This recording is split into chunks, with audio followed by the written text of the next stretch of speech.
아멘. 대한민국이 물 부족 국가다. 이 말을 꽤 오래전에 들었습니다. 그때는 실감이 안 났어요. 그런데 이번 여름에 강릉시 물 부족 상태를 보면서 진짜 실감이 확 오더라고요. 도시와 시민들의 삶이 마비되었습니다. 식당들이 문을 닫았죠. 심지어는 가정에서 쓰는 물조차도 주의해서 아껴서 써야만 하는 그런 상황이 되었습니다. 대안이 무엇입니까? 근본적으로 말하면 하늘에서 물이 떨어져야 돼요. 다른 방법은 없습니다. 소방차가, 전국에 있는 소방차가 다 모여서 물을 실어 날라도 임시 방편이에요. 조금 나은 임시 방편이 뭐예요? 댐을 건설하는 거죠. 그렇죠? 댐을 건설해서 더 많은 물을 확보하면서 아껴서 쓰는 것, 그 정도예요. 궁극적인 대안은 무엇입니까? 하나님의 은혜가 필요합니다. 물뿐입니까? 아니죠. 우리의 인생, 우리 삶의 모든 영역에 하나님의 은혜가 필요합니다. 분명한 것은 하나님의 은혜가 임하면 상황이 달라져요. 바뀌어져요. 좋아집니다. 하나님의 은혜를 아시고 사모하시고 믿음으로 누리시게 되기를 축복합니다. 오늘 본문에 보시면 하나님의 은혜를 물로 비유하고 있어요. 오늘 본문은 바벨론 포로 시기에 주어진 환상입니다. 지금 이스라엘의 상황이 어떻습니까? 나라가 멸망하고 이제 성전이 무너지고 바벨론 포로로 끌려가 있는 상태예요. 우리가 그 입장이라면 어떻게 느낄까요? 그야말로 막막하죠. 막연하죠. 과연 생존할 수 있을까? 살아남을 수 있을까? 이런 심정 그들이 느끼는 바였습니다.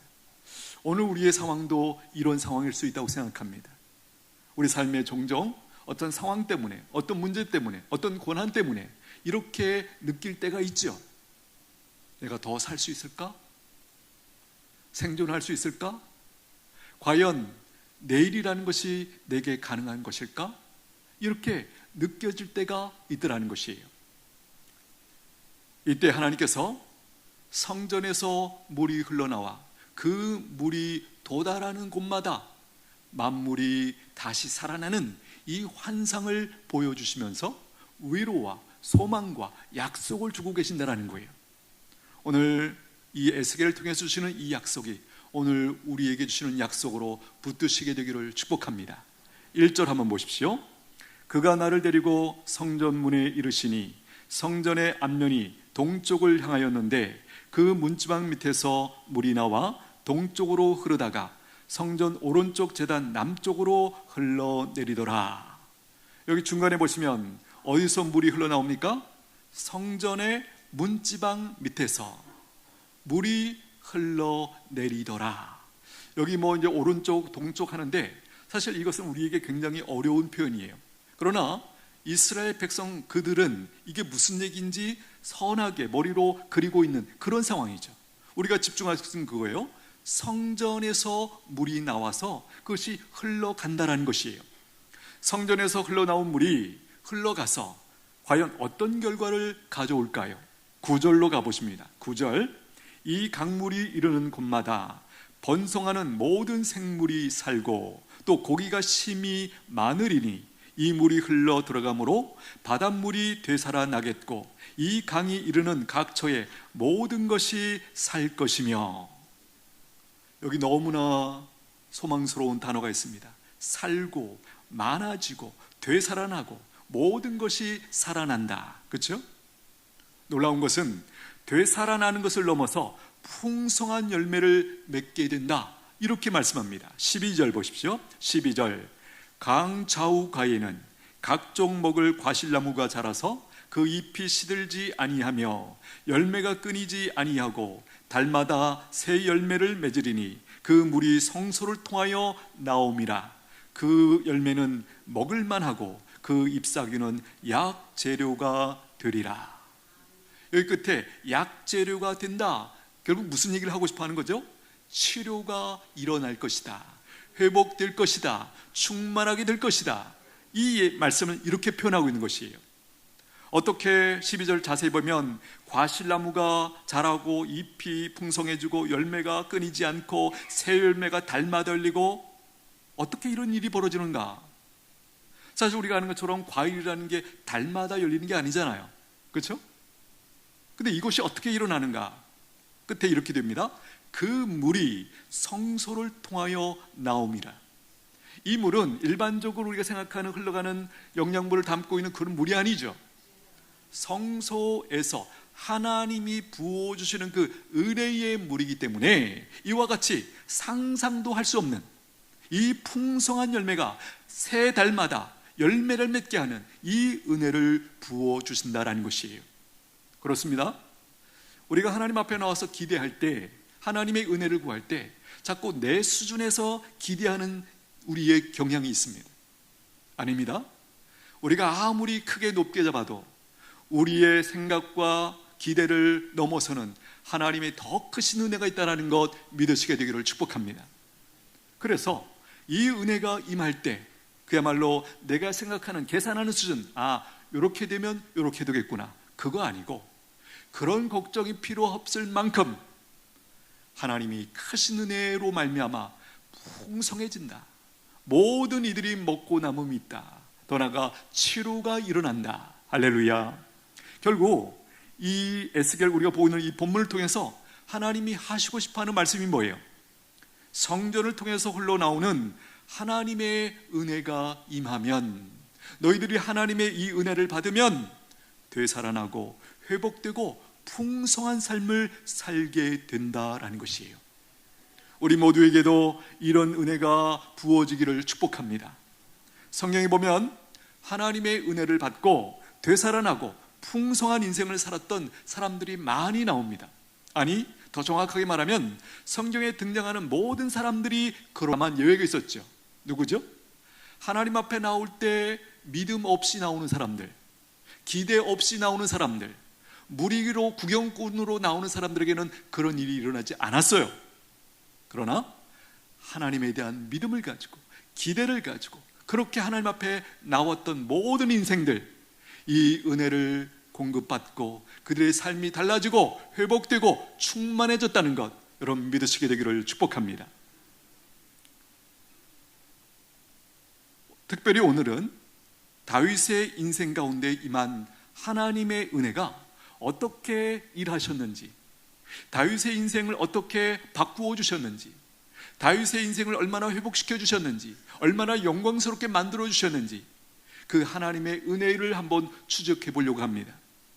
여러분, 다윗 그러면 어떤 이미지가 떠오르시나요? 저는 이렇습니다.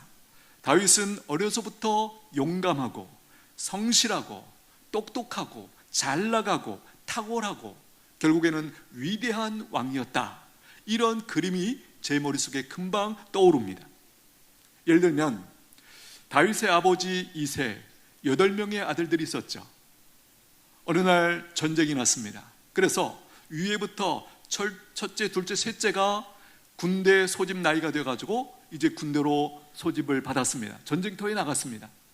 아버지가 그 아들들의 상황이 궁금해서 이제 심부름을 시키죠. 누구를 시킵니까? 놀랍게도 넷째부터 일곱째는 빼고 막내였던 이 다윗을 보낸다라는 거예요. 여러분, 이 부분을 우리가 어떻게 이해하면 좋을까요? 상식이 아니잖아요. 셋째까지 군대 나갔으면 넷째도 있고 다섯째도 있고, 그렇죠? 여섯, 일곱까지 있는데 그 아들들은 뭐하고 심부름 시키지 않고 왜 막내 이 다윗을 그 전쟁터에 보냈을까? 왜 그랬을까요? 여러 가지 우리가 상상이 가능하지만 중요한 건 이 부분 같아요.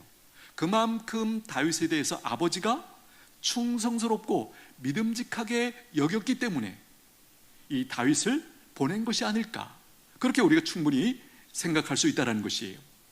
전쟁터에 심부름을 갔다가 골리앗이라는 사람이 이스라엘 군대를 모욕하는 것을 그가 보고 듣게 됩니다.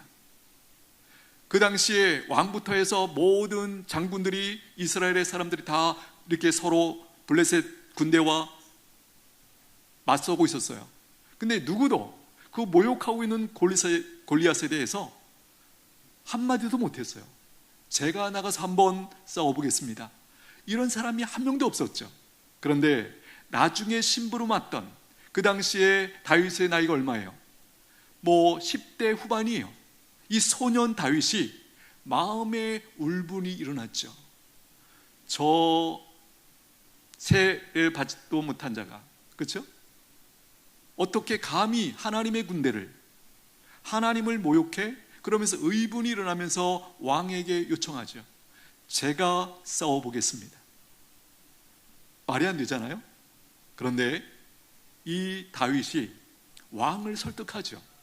제가 왕년에 이렇게 양을 지키면서 사자가 와가지고, 곰이 와가지고 양들을 물어갈 때 제가 쫓아가서 싸워서 이겼습니다. 이렇게 설득을 하면서 드디어 허락을 받고 나아가서 골리앗과 맞서 싸워 이깁니다. 여러분, 우린 결과를 알죠. 이 승리로 말미암아 다윗은 그야말로 국민적 영웅으로 이제 떠오르게 됩니다. 여러 가지 과정을 거쳐서 마침내 다윗이 이스라엘의 두 번째 왕이 되죠. 30살 때. 여러분, 다윗이 이스라엘의 왕이 되어서 그 다음에 어떻게 되었습니까? 나라가 부해지고 강해졌습니다. 이스라엘 역사에서 영토를 가장 크게 확장했던 그 시절이 있다면 바로 이 다윗이 왕으로 통치했던 바로 그 시절이었습니다. 여러분, 또한 그는 무엇보다 하나님을 잘 섬기는 자로 처음부터 끝까지 이제 그의 인생을 아름답게 마쳤던 그런 인물이었다는 거예요. 만약에 다윗의 일대기가 이렇게 끝났다면 다윗의 인생, 우리와는 거리가 굉장히 멀게 느껴졌을 거예요. 그렇죠? 우리는 그저 다윗은 참 훌륭한 사람이었구나, 잘난 사람이었구나, 용감한 사람이었구나, 믿음의 사람이었구나, 위인이요 영웅이었구나, 이렇게 생각하면서 우리 마음속에 한편으로 이런 생각이 들어오죠. 근본부터 나와는 다르구나, 다윗은 원래 종류가 다른 인생이구나, 아마 이렇게 여겼을 거예요. 망가지고 초라하고 부끄러운 인생을 사는 우리와는 너무나 다른 모습에 아마도 우리는 다윗을 대면할 때마다 기가 죽고 맙니다. 나와 다윗과의 연결점을 도저히 찾을 수 없는 것이죠. 그런데요, 다윗의 인생 가운데 가장 큰 오점이라고 할 수 있는 충성스러운 장군 우리아의 아내 밧세바를 범하면서 다윗은 인생의 바닥으로 떨어지게 됩니다. 우리가 잘 아는 것처럼 우리가 다윗의 인생을 쭉 추적해 보면 다윗이 뭔가 죄를 지어서 자기가 고난을 당하고 인생의 바닥으로 떨어졌던 그런 경우는 없었어요. 대부분 예측하지 못했던 외부에서의 공격 때문에 다윗이 그런 경험을 했지만, 고난이 있었지만 자기 죄 때문에 비참하게 된 경우는 아마 이 사건이 유일하지 않을까. 밧세바를 범하면서 그야말로 인생의 나락으로 떨어지게 되죠. 어쩌면 이 사건 때문에 우리와 다윗과의 연결점이 있다는 것을 발견하고 다윗의 인생 가운데 임했던 하나님의 은혜의 역사를 더 크게, 더 풍성하게 우리가 발견하게 되었다는 것이에요. 밧세바와의 범죄 이후에 그야말로 다윗의 인생은요 깨졌습니다. 바닥까지 내려갔습니다. 수치와 비참함이 그에게 임했어요. 어떻게 보면 평생 지울 수 없는 그와 같은 그야말로 어려운 시기를 그가 처하게 된 것이에요. 상상이 되십니까? 만약에 내가 다윗의 입장이라면, 그 상황 속에 처해 있다면 우리 인생이 어떻게 지탱할 수 있을까? 결국 무너지지 않을까요? 다윗의 이 범죄의 결과로 말미암아 하나님께서 징계를 하시죠. 그 무서운 징계 중에 하나가 무엇입니까? 대표적인 것이 뭐냐면 아들 압살롬이 반란을 일으켰다는 거예요. 쿠데타를 일으키고 아버지 다윗을 이제 죽이고 자기가 왕이 되려고 하는 시도가 있었다는 것입니다. 쿠데타를 일으키고 갑자기 왕궁으로 쳐들어왔습니다. 다윗이 얼마나 급했는지 신발도 못 신고 도망가는 그런 상황 속에 처하게 됩니다. 사무엘하 15장 말씀 한번 띄워주십시오. 같이 읽겠습니다. 다윗이 감난 산길로 올라갈 때에 그의 머리를 그가 가리고 맨발로 울며 가고 그와 함께 가는 모든 백성들도 각각 자기의 머리를 가리고 울며 올라가니라. 여기 중간에 보십시오. 그의 머리를 그가 가리고, 이게 어떤 걸 얘기하는 거죠? 물론 이런 측면도 있겠죠. 갑자기 쳐들어왔기 때문에 뭐 준비할 것도 없이 그냥 뭐 머리 관리도 못하고 그냥 도망 나왔기 때문에 그렇게 헝클어진 상태로 있는 그 모습일 수 있어요. 그러나 여기 자세히 보면 그가 가렸다라고 말합니다. 자기의 머리로, 그리고 얼굴을 가렸다. 어떤 느낌인지 알겠시게요. 우리가 흔히 이런 얘기합니다. 어떤 상황 속에서 쥐구멍이라도 들어가고 싶다. 바로 그 느낌의 반응이 이런 것이죠. 머리를 그가 가리고 맨발로 울며 그 산을 넘어가는 그 상황을 한번 보십시오. 여러분, 이 그림에서 또 이런 묵상도 되어집니다. 어쩌면 이 당황스러운 그 당혹감, 위기감 속에서 절망이 엄습했던 것 같아요. 그래서 이게 뭔가 싶고 머리 하나 이렇게 걷어 올릴 만한 그런 기력조차, 의욕조차 없었던 것이 아닐까, 그게 이렇게 표현되고 있는 것이 아닐까, 그렇게도 묵상이 되어집니다. 여러분, 이런 다윗의 모습 어떻습니까? 지치고 상하고 수치와 비참함 속에 떨어진 인생의 모습을 적나라하게 그대로 보여줍니다. 오히려 이 모습이 오늘 우리와 많이 닮지 않았습니까? 익숙한 모습 아니겠습니까? 이런 다윗의 모습을 보면서 우리가 이런 질문을 하게 됩니다. 과연 다윗이 이런 상태에서 다시 일어날 수 있을까? 다시 얼굴을 들고 살 수 있을까? 과연 그의 인생이 회복될 수 있을까? 죽지 않고 살아남을 수 있을까? 하지만 우리는 결론을 알고 있습니다. 다윗은 다시 일어났고 회복되었습니다. 그뿐만 아니라 그의 가문은 자손 만대까지 메시아가 태어나는 위대한 가문이 되었습니다. 여러분, 우리의 질문이 이것입니다. 어떻게 이런 일이 일어났는가? 어떻게 이런 일이 가능했다는 말인가? 바로 이것이 하나님의 은혜가 임하면 일어나는 일이다라는 것이에요. 여러분, 어떤 위로가 있지 않습니까? 소망이 생기지 않습니까? 다윗 같은 사람도 그런 범죄함으로 인생의 바닥까지 떨어지고 그 수치와 부끄러움 가운데서도 하나님의 은혜가 임하니까 다시 그의 삶이 회복되더라. 회복되는 정도가 아니라 이렇게 평가할 수도 있어요.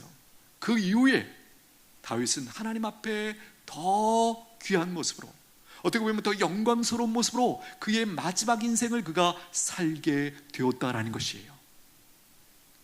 여러분, 놀랍지 않습니까? 이것이 바로 하나님의 은혜예요.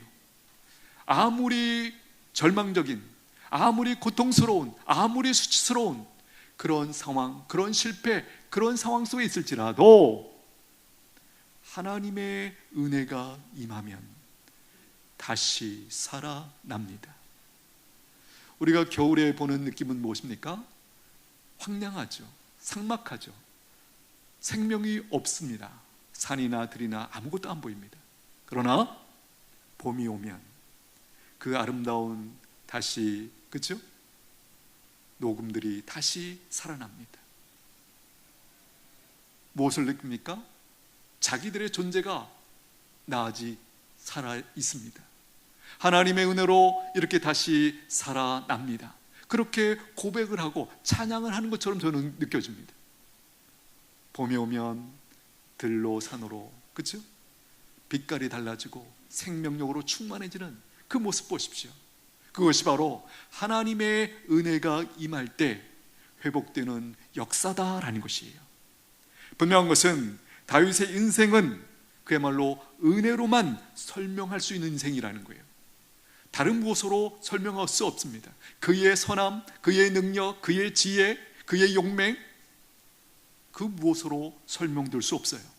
오직 하나님의 은혜로만 그의 인생이 설명될 수 있다는 것이에요.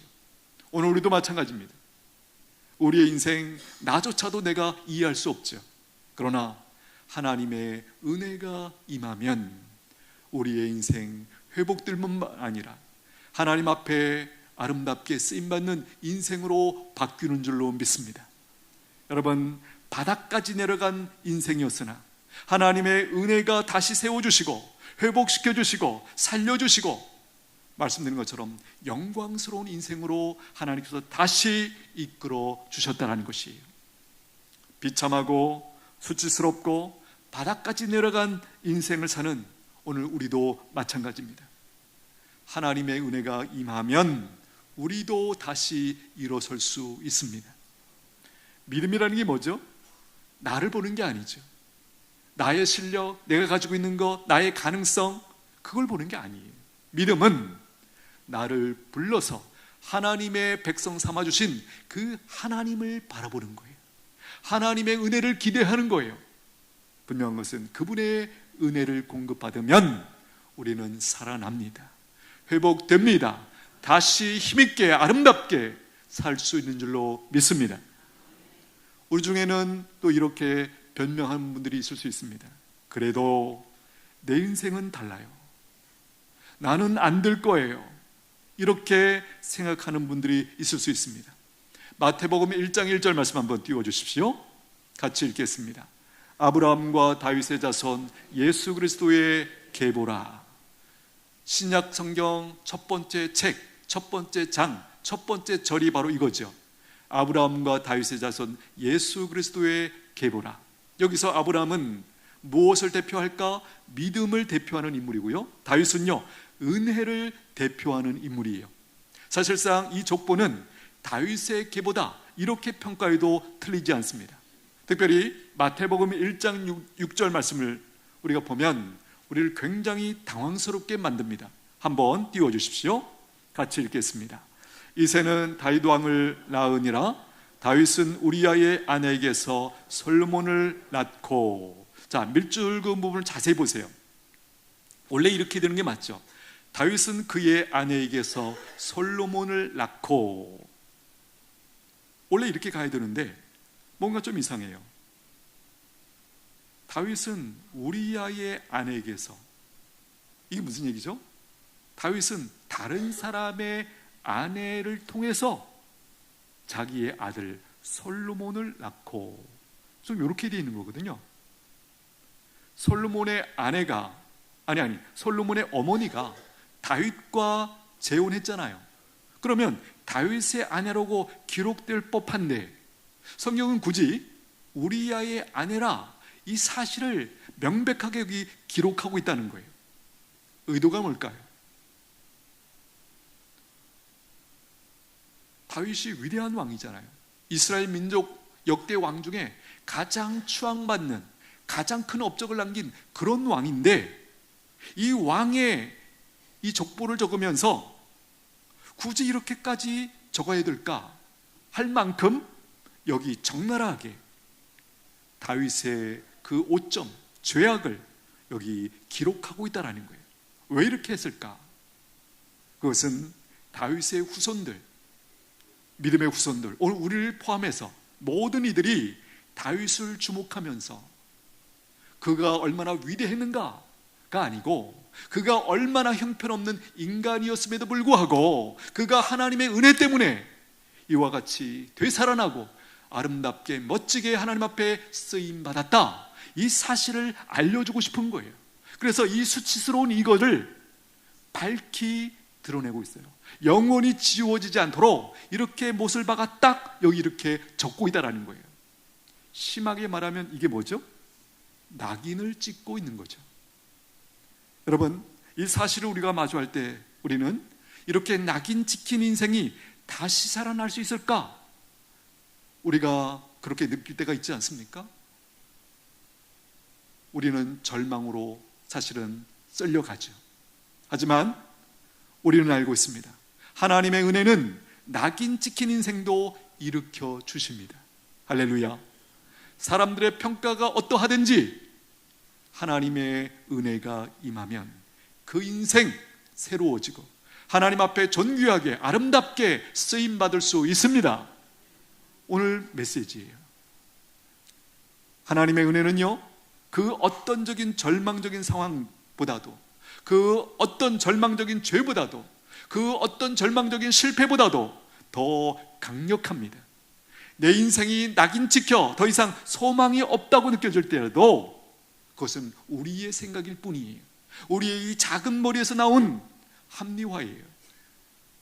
하나님의 은혜가 임하면 최악의 상황에서도 우리를 일으켜 주십니다. 우리를 일으켜 주십니다. 여러분, 사해를 알고 계시죠? 사해바다. 지구상에서 염분의 농도가 가장 높은 그런 바다라고 합니다. 염분의 농도가 어느 정도인가? 35%라고 그래요. 일반 바다보다 10배 정도 염분이 높은 그런 수치라고 합니다. 그래서 말 그대로 사해, 죽은 바다라고 일컬어지는 것이에요. 당연히 어떤 생물도 살 수 없는 곳입니다. 그러나 성전에서 흘러나오는 은혜의 물이 그곳에 들어가면 그곳이 어떻게 될까? 생명의 바다로 바뀐다라는 거예요. 생명이 살고 생명을 잉태하는 그런 바다가 될 수 있다는 거예요. 근거가 어디 있습니까? 9절 보십시오. 9절, 이 강물이 이르는 곳마다 번성하는 모든 생물이 살고 또 고기가 심히 많으리니 이 물이 흘러 들어가므로 바닷물이 되살아나겠고 이 강이 이르는 각처에 모든 것이 살 것이며. 여기 바닷물이 되살아난다, 이 바다 뭘 얘기하는 걸까요? 바로 사해를 염두에 두고 하는 표현이에요. 근거가 있느냐? 10절 보십시오. 또 이 강가에 어부가 설 것이니 엔게디에서부터 에네글라임까지 금을 치는 곳이 될 것이라. 여기 엔게디, 에네글라임 어디죠? 사해 북쪽에 맞닿아 있는, 사해바다 북쪽에 맞닿아 있는 그 지명이에요. 흥미롭지 않습니까? 환상인데 실제 유대인들이 잘 알고 있는 그 엔게디 그리고 에네글라임이라는 이 실제 지명을 가지고 이 환상 속에서 하나님께서 명확하게 알려주고 계신다라는 거예요. 우리가 환상 그러면 좀 추상적인 느낌이 있지만 오늘 이 환상은 조금 독특한 그런 측면이 있더라는 거예요. 이스라엘 백성들이 너무나 잘 알고 있고 익숙한 이 실제 지명을 넣으면서 그곳이 어떻게 될 것이다? 금을 치는 곳이 될 것이다.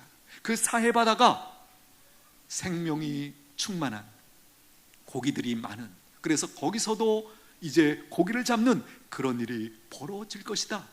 이렇게 하나님께서 이 환상을 통해서 말씀해 주고 계세요. 무엇입니까? 유대인들의 마음속에 완전히 체념한 사해바다에서 무슨 그런 일이 일어날 수 있어? 그게 가능해, 가당키나 해, 말이나 돼, 이런 맥락에서 그들이 이해를 가지고 있었는데 하나님께서 이 환상을 통해서 그들의 그 편견을 완전히 깨뜨리고 있다는 거예요. 너희들의 인생도 마찬가지야. 너희들이 생각할 때 너희 인생 끝난 줄 알지? 천만의 말씀. 하나님의 은혜가 임하기만 하면 네 인생도 이 사해바다처럼 보이지만 사실은 얼마든지 살아날 수 있는 거야. 이 메시지를 지금 주고 계신 거예요. 그렇습니다. 은혜가 우리에게 임하면 내가 죽은 바다와 같은 존재를 할지라도 다시 살아날 수 있습니다. 다윗에게 필요했던 은혜가 무엇입니까? 그 죄를 덮는 은혜입니다. 그 죄. 우리가 다윗의 입장으로 다시 한번 돌아가면 그야말로 잘 살아왔던 인생이었는데 한순간에 유혹에 넘어가가지고 그와 같은 엄청난 범죄를 행함으로 하나님 앞에서, 사람들 앞에서 그 부끄러움을 당하고 상처를 당했던 그 인생, 그렇죠? 하나님께서 딱 한 가지 소원만 들어줄게. 만약에 이런 상황이 벌어진다면 다윗이 무슨 얘기를 했을까? 제 상상에 의하면 하나님, 이 죄 덮어주십시오. 그렇게 반응하지 않았을까요? 이 덮는다라는 뜻을 가진 단어가 히브리어로 카파르라는 단어를 씁니다. 하나님은요, 예수 그리스도의 보혈로 우리의 모든 죄를 덮어주셨습니다. 할렐루야. 이 근본 은혜를 잊으시면 안 돼요. 죄를 덮어주는 은혜가 모든 회복의 시작이에요. 여러분, 상상해 보십시오. 죄가 그대로 있어요. 그러면 죄가 그대로 있는 상태에서 어떤 영광스러운 자리에 혹은 어떤 영광스러운 사명을 맡겨주셨다. 어떨까요? 감당이 안 되는 거예요. 이 수치 때문에, 이 죄 때문에 내가 아무리 잘해도, 아무리 노력해도 이것을 다 삼켜버리는 거죠. 불가능해요. 새로운 인생이라는 것이 불가능해요. 그래서일까요? 하나님께서 우리에게 주신 가장 큰 은혜 중에 은혜가 무엇입니까? 바로 예수 그리스도를 보내셔서 십자가에 피 흘려 죽게 하심으로 그 죄를, 우리의 죄를 덮어주셨다라는 거예요. 우리가 아는 것처럼 그리스도 안에서 이런 새로운 피조물이라, 이것이 어떻게 가능했습니까? 그 앞에 이 우리의 모든 죄를 덮는 그 하나님의 은혜가 있었기에 그것이 가능한 줄로 믿습니다. 그 예수님의 피는 오늘도 유효한 줄로 믿습니다. 그 피는 능력이 있습니다. 그래서 보혈이라고 말하는 거예요. 믿음으로 그 보혈을 의지하는 모든 인생들, 그 모든 죄를 덮어주시고 용서해 주시고 새로운 인생으로 우리를 살게 해 주십니다.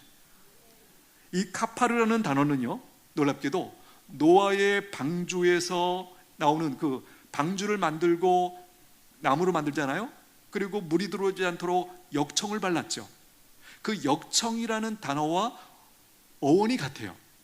이 덮는다, 이 카파르라는 이 단어가 그 역청이라는 그 말과 어원이 같다라는 거예요. 그러니까 이런 의미죠. 방주에 역청을 칠해 덮었을 때 어떻게 되었습니까? 죽음의 물이 들어오지 못하고 구원을 받은 거죠. 만약에 그 방주를 만들었어도 물이 들어오면 어떻게 되는 거예요? 그 안에 있는 사람들, 그 동물들 다 죽는 거예요. 그런데 그 역청이 바로 그 물이 들어오지 못하도록 막아주었기 때문에 궁극적으로 구원이 가능했던 것이죠. 마찬가지로 하나님의 은혜가 우리를 덮을 때 우리의 실패, 절망, 수치, 죄의 사망에서 구원받습니다. 할렐루야. 이 은혜가 우리에게 있습니다. 우리 인생에는 하나님의 은혜의 덮으심이 반드시 필요합니다. 죄로 인해서 수치당했던 다윗을 하나님께서 은혜로 덮어주셨을 때 그의 인생 회복될 수 있었습니다. 오늘 우리도 마찬가지예요. 혹시 내 삶에 죽어있는 부분은 없을까요? 끊어진 관계, 꺼져가는 소망, 혹은 무너진 믿음, 괜찮습니다. 다만 여러분들이 하나님의 은혜를 기억하고 하나님의 은혜를 내가 받기만 하면 여기서 회복될 수 있다, 구원받을 수 있다, 새로 시작할 수 있다라는 믿음만 붙일 수만 있다면 여전히 소망이 있습니다. 말씀을 마무리합니다. 하나님의 은혜가 임하면 죽음을 생명으로, 절망을 소망으로, 메마름을 풍성함으로 변화시켜 주십니다. 여러분 믿으시게 되기를 축복합니다. 누리시게 되기를 축복합니다. 여러분들이 이 부분에 대해서 확실한 고백, 간증이 있어야 돼요. 다른 사람들 얘기 말고, 다윈 얘기 말고, 내가 이 은혜를 알고 이 은혜 때문에 내 인생 이렇게 다시 시작할 수 있었습니다. 이렇게 고백하는 저와 여러분들 되시기를 축복합니다. 기도하겠습니다. 하나님은 현재 우리가 머물고 있는 망가지고 깨지고 절망의 상황에서 다시 회복시켜 주시기를 원하십니다. 성전에서 은혜의 물이 계속해서 흘러가고 있다고 가르쳐 주십니다. 은혜가 임하면 다시 회복되고 살아납니다. 이렇게 기도하면 좋겠습니다. 하나님 아버지, 내 삶에도 내 인생에도 은혜가 필요합니다. 은혜를 부어 주옵소서. 회복시켜 주옵소서. 살아나게 하여 주옵소서. 생명으로 충만케 하여 주옵소서. 우리 같이 기도합니다. 하나님 감사합니다. 우리에게 성전 문지방 밑에서 흘러나오는 은혜가 있음을, 은혜의 물이 있음을 알게 해주시니 감사합니다. 저희들의 믿음을 새롭게 하사 그 성전 문지방에서 흘러내려오는 은혜의 물을 공급받는 저희들 모두가 되게 하여 주옵소서. 그래야 아무리 실패했을지라도, 아무리 절망 중에 있을지라도 다시 일어서는, 다시 새로워지는 하나님 은총을 허락하여 주옵소서. 낙심하며 절망하며 두려움 가운데 있는 백성들이 있습니까? 일깨워 주옵소서. 일으켜 주옵소서. 하나님의 은혜를 공급하여 주시옵소서. 생생 살게 하여 주시옵소서. 예수님의 이름으로 기도하옵나이다. 아멘. 찬송가 308장 올려드립니다.